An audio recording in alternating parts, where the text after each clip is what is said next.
This next unit is talking about the exponential function and how to take its derivative. So there are review notes in 5.2 or 5.1 that reviews what the exponential function is and how to, from a pre-calculus view, how do you graph the exponential function and some of the properties of the exponential function. But this presentation will focus on derivatives, in particular the derivative of the exponential function. Now, it turns out that the derivative of the function e to the x is actually e to the x. So the derivative is the same as the function. That's a little hard to believe, but if you go to my slide, and I'm not going to go into the derivation, but I actually proved it, and you can take the limit definition and go to limit as h approaches 0, the difference quotient, and work it out. This will not be tested on, but if you're wanting a little more theory behind why the derivative of e to the x is e to the x, you can look at my little proof. We use the graph of e to the h minus 1 over h to prove that, but you can go and see the derivation of that derivative. We're mostly going to focus on how to find the derivative of a function that has an exponential function in it. So knowing that the derivative of e to the x is just e to the x itself, let's look at some examples. This first one is a mix of polynomials and exponential functions. So if we have x cubed plus e to the x, our derivative would be, by using power rule, x cubed's derivative is 3x squared. And of course we know that e to the x is its derivative is itself. So about as easy as you can get. All right. We'll do one more that has the basic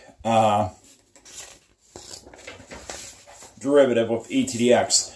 So f of x is 2x to the fifth plus x squared plus e to the x. And again, this is just a mix of using the power rule and your definition for e to the x. So using power rule, you will get the derivative of 2x to the fifth is 10x to the fourth by multiplying by the exponent and reducing the exponent by 1. Doing the same process again, the derivative of x squared is 2x. And the derivative of e to the x, again, is itself. So those were two very basic derivative problems.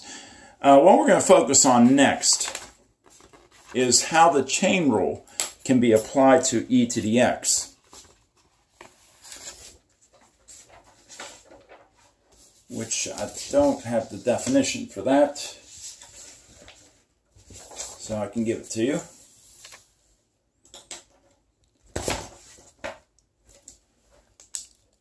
So the derivative, and this again is the chain rule for, and I'm going to call it e to the u power, because remember we often did substitutions with u. Well, if you have e to the u power, recall how the chain rule works. You'll always do the main derivative. So again, the derivative is itself. So the derivative of e to the u is e to the u. And then we'll times by the derivative of the inside, which will be the derivative, in this case, of the exponent, du. And you can also write that as du e to the u. So very basic definition for the chain rule for e to the u power.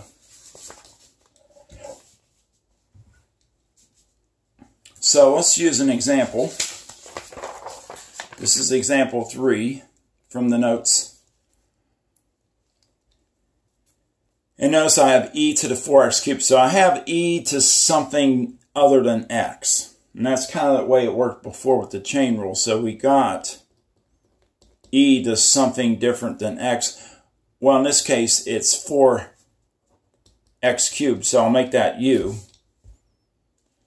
So using my chain rule definition, it's just the derivative of the inside, which is the derivative of the exponent, times e to the u. So du times e to the u is the derivative. Du is 12. The derivative of 4x cubed using power will be 12x squared. So that means our derivative would be du, which is 12x squared, e, putting in u, 4x cubed. So literally, the derivative is 12x squared e to the 4x cubed. And just on a side note, as a shortcut, yes, when you have e to some power, chain rule is very simple. You can just take the derivative of the exponent and multiply the front by it. So that's literally what happened. The derivative of 4x cubed is 12x squared, and then times, in this part, notice it stays the same. The exponent does not change with e. You get used to the exponent power being reduced by 1, but that no longer happens. In the situation with e to some power, that part, when you do the chain rule, actually remains the same. So the exponent in these examples doesn't change. All right, next example. And again, this is a basic chain rule problem. It's f of x of e to the x squared plus 4x. So I'm going to do same thing. I'm going to make it e to the u, where u is 12x squared plus 4x. U is your inside part. And again, you have, with chain rule, you have inside, outside. So the inside is x squared plus 4x. Du would be the derivative of the inside, or u is 2x plus 4 is the derivative of x squared plus 4x. So that means my derivative would be du times e to the u, just using my chain rule definition again for e, which will turn out to be 2x to the plus 4. Notice I do want to make that a quantity, so I put parentheses around it. E to the x squared plus 4x. And again, notice that my exponent did not change here. It stayed the same.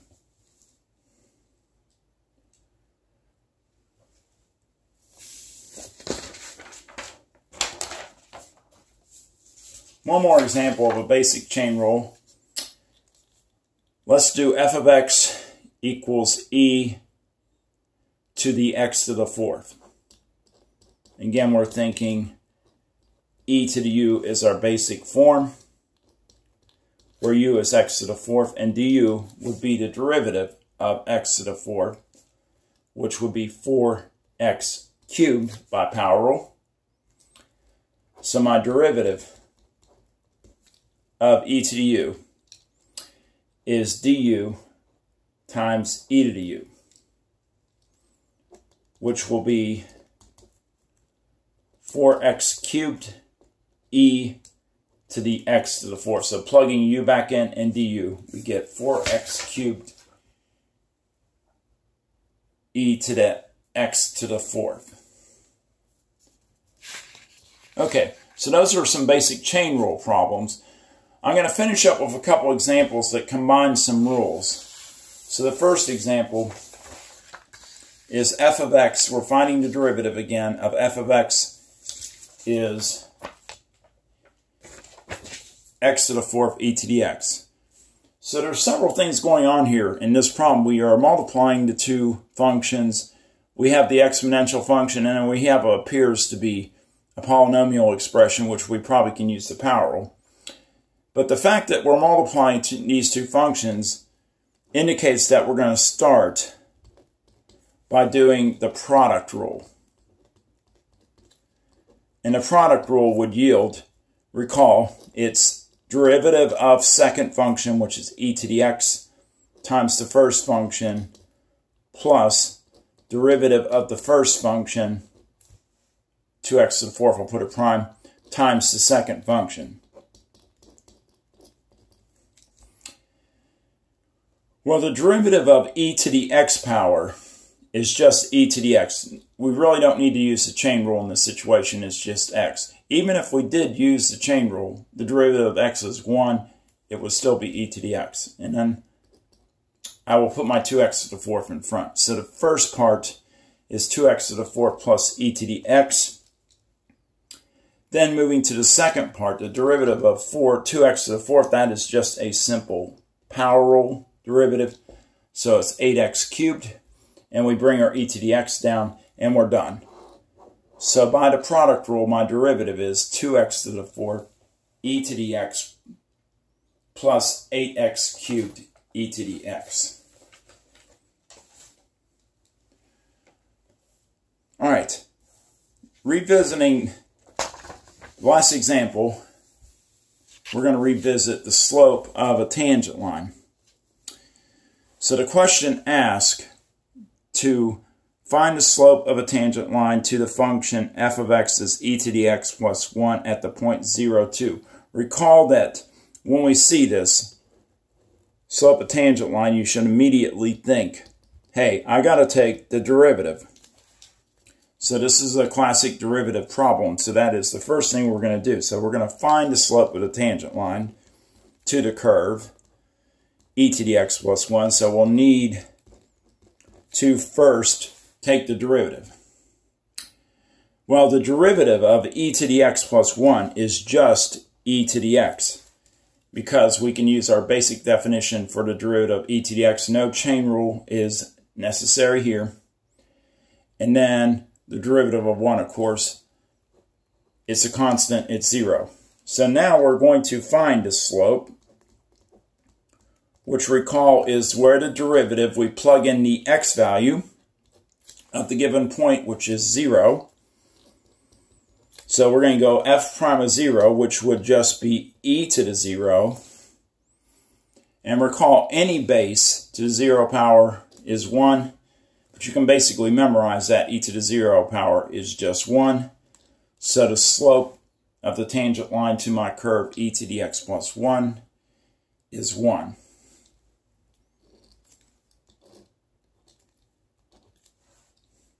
If you look at the point 0, 2 on your graph, recall that the graph of e to the x is just a hockey stick shape, and it sort of has a horizontal asymptote at 1, so it never goes below that, and then it goes up rather steeply the other direction, and in a positive direction towards infinity, and it is a hockey stick shape. But at this point right there, you can kind of visualize the tangent line would have a slope of 1.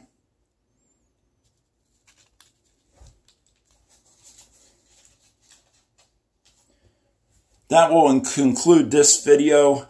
Again, reviewed the slope of a tangent line, some basic problems involving e to the x, some that had the product rule, some that used the chain rule.